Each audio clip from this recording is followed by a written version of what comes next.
Argentina, the Uco Valley. And this is Uco Valley via Bordeaux.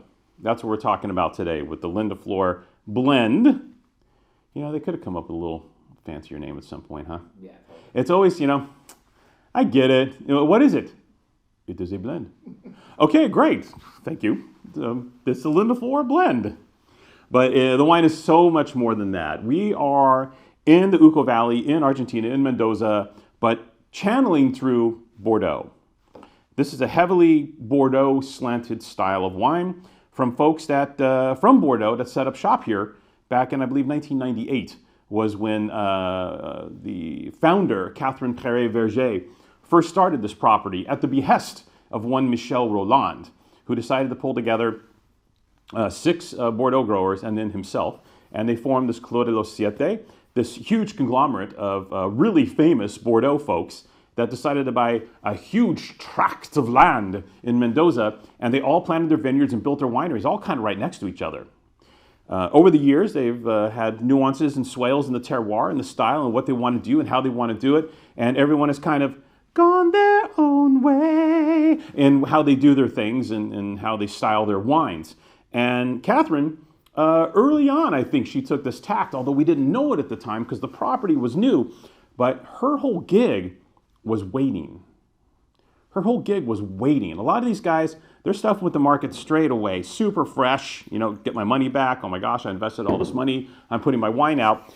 Catherine, and now her daughter, I think her daughter runs the property. Rest in peace, Catherine. She had a long view here. So basically, the wines age for an extended period of time in the cellars.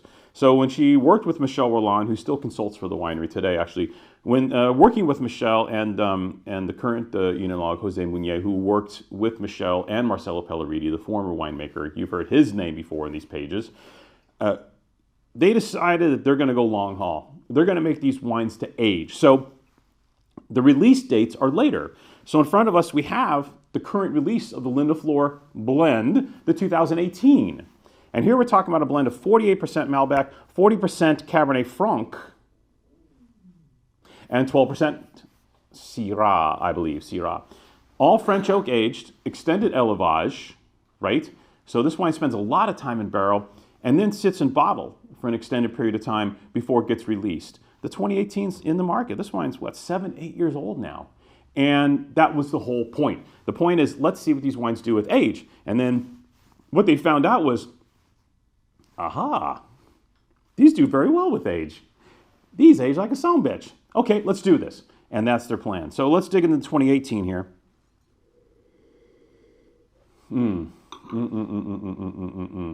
Malbec and Cabernet Franc play really well together.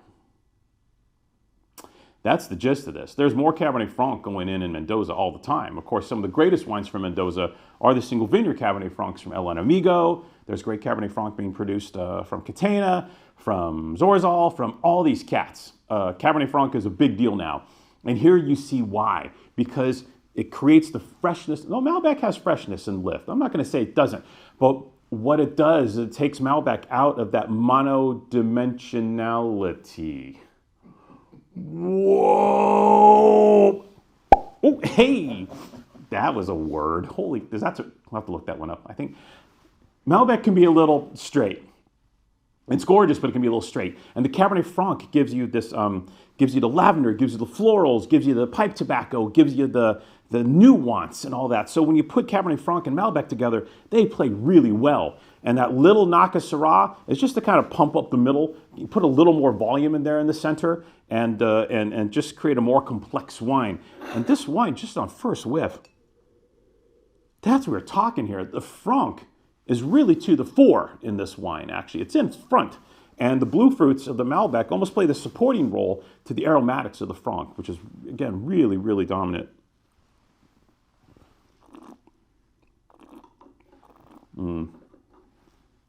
18 was a good year in Mendoza, terrific year. This wine's a pop, man. It's so good, but the tannins are fine. But the acidity here is really ripe and juicy and succulent and makes you want to drink more of this. The wine's full of fruit. It is powerful. It is rich. It is dark. It is juicy, but that succulent acidity keeps you coming back in for another whack. And it's not the acidity we see in some of the cool kid Malbecs nowadays where it's almost out of balance. The acidity here is pinpoint, perfectly balanced in the wine with that characterful, that classic Michel Rolland center palate, that juicy fruit, that yumminess, all there. What a wine. This wine's a deal. Wow. So, 95 points from Venice. Joaquin Hidalgo was a big fan of this wine, as he should be. This wine is absolutely gorgeous. And you know, the blend, well, here's the funny thing. You know, when we were tasting, we tasted the whole lineup, and the blend was our favorite wine.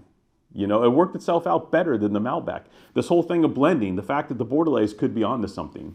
And Mendoza's taking note. There's a lot more people blending now. Besides, you know, the classic Nicholas Catena Zapata, he was the first, because Nicholas, he loved Cabernet. So that wine was kind of the first to blend. But after that, you see a lot of these folks blending now. Blending's become kind of a big deal. And they're following almost that Bordeaux model. Let's make the best wine we can with the fruit we have. Cheval des Andes. You know, Cheval des Andes is Malbec and Cabernet Sauvignon. So it's all happening. This is the new Mendoza as we see it going forward. And it's fun to taste the new Mendoza with 7-8 years of bottle age on it, so you can see just how great the new Mendoza is really going to be. This is exciting times. This is amazing wine. Usually $50.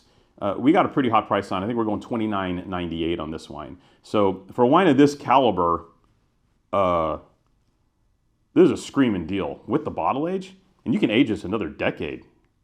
You know, they put the DM10 in here, but they might have dropped a little DM20 in there, you know what I'm saying? Like, this wine's going to go the long haul. Click buy this wine. I did that on purpose. Like, subscribe.